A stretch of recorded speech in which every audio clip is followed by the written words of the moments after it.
So this lady, the investor, I think she only walked herself here.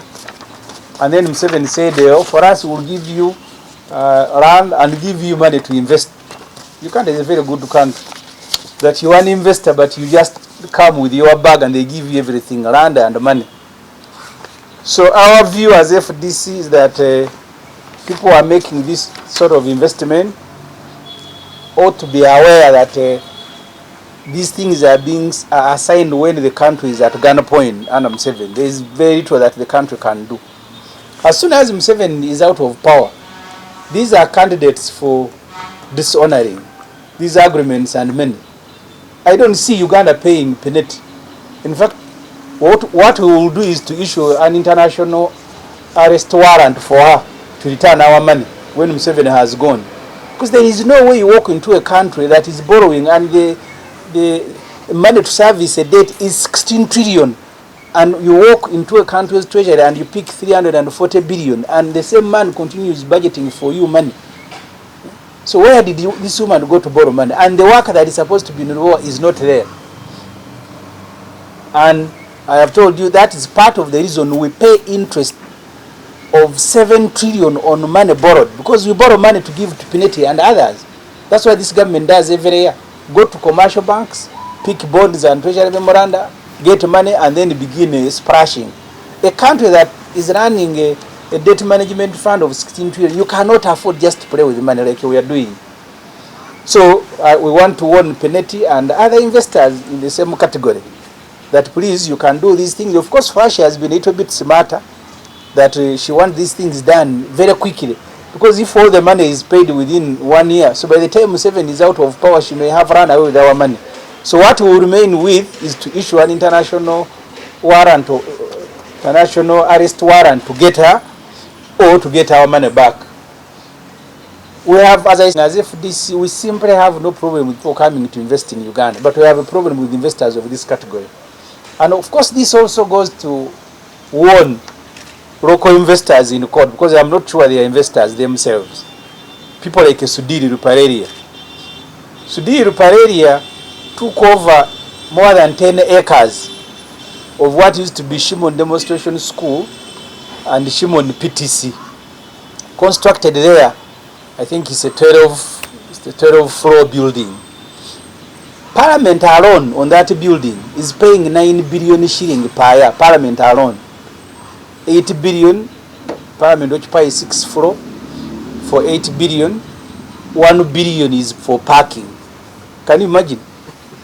Parliament is paying 1 billion shilling for parking. I mean, we are the first tenant to be charged for parking. That I rent your building, but you also charge me for parking. That's what Sudhir is doing. 9 billion every year.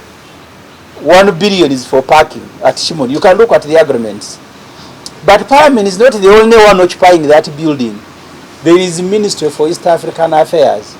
There is Equal Opportunities Commission. There is another floor of presidential advisors and many other government entities. So someone walks into public land dubiously, because the first time I personally said Sudhir had fraudulently bought that land, there was an article in the New Vision, Sudhir saying, I am a thug, he has no interest in that land at all. So from having no interest in the land to charging a government, all these entities are paying what used to be public land. And Museveni said he had brought Al-Walid to come and construct a hotel. Now we are paying. If you look at all the agreements that the government has signed with Sudhir, it means you are going to be paying about 15 billion shilling. Let me tell you, if you give me 15 billion shilling, I will construct for you that house. If you give me 15 billion shilling, I will construct for you that house at land that is almost free. But these are the deals that Museveni is making, and we will not honor them. If Sudhir is as smart as Pineti, he needs to take away all his money before Museveni collapses. Otherwise, we will have to recover Shimon and recover all the money. Because no country can accept it. That's what South Africa is doing with Gupta, who had allied with Zuma. So all these deals that Museveni has signed, it is just a matter of time that we will recover. So we want to warn all the other investors that please, it is okay to come and do business in Uganda. What we cannot accept is freezing of our country.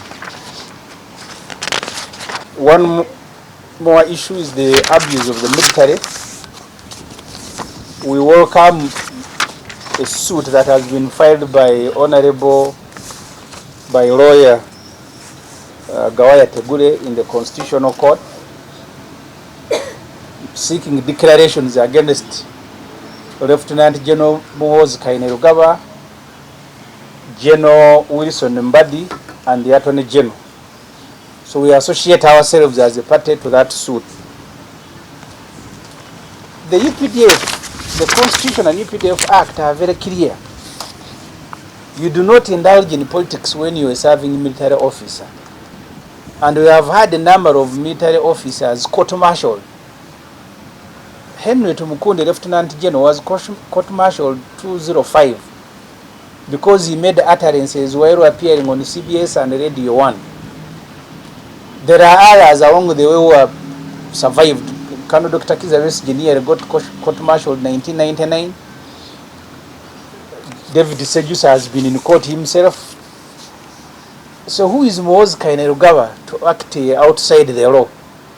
Because his conduct, the tweets he's been sending, and finally the statements he's made at birthday parties, the funding of those birthday parties will itself be a subject of investigation. Because we've been told this money has come from UPDF. Money was released to Muhoozi Kainerugaba as a commander of land forces, meant to do UPDF work. It has ended up financing parties. Because I think Museveni and his family think Uganda is such a very rich country that you can afford to throw party and finance them.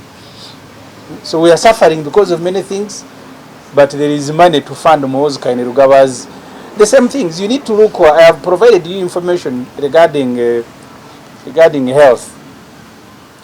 If you look at the budget of Ministry of Health, next financial year, we do not have money to maintain CT scans, oxygen cylinders, and other medical equipment at Regional Referral Hospital, where we need just 24 billion.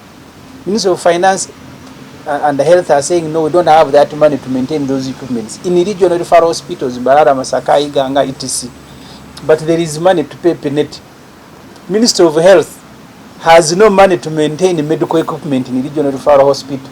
And that's why people are going to be turned away. So you go to a Regional Referral Hospital, they tell you to go for a scan, a CT scan in the private hospital, and then you bring the results to the government hospital. So it's the same way. Even when you look at the UPDF, UPDF has a lot of unfunded gaps. But Muhoozi Kainerugaba, one of the commanders, he has money for himself. The army where he's an employee doesn't have money, but the employee has money to throw parties around one after another. And this is Uganda for you. So we think as FDC that Muhoozi Kainerugaba should be a candidate for court-martial, not a candidate for presidential elections. So this is where he should find himself. And if he doesn't, of course, he should also learn from the earlier warning we've issued to investors or fake investors.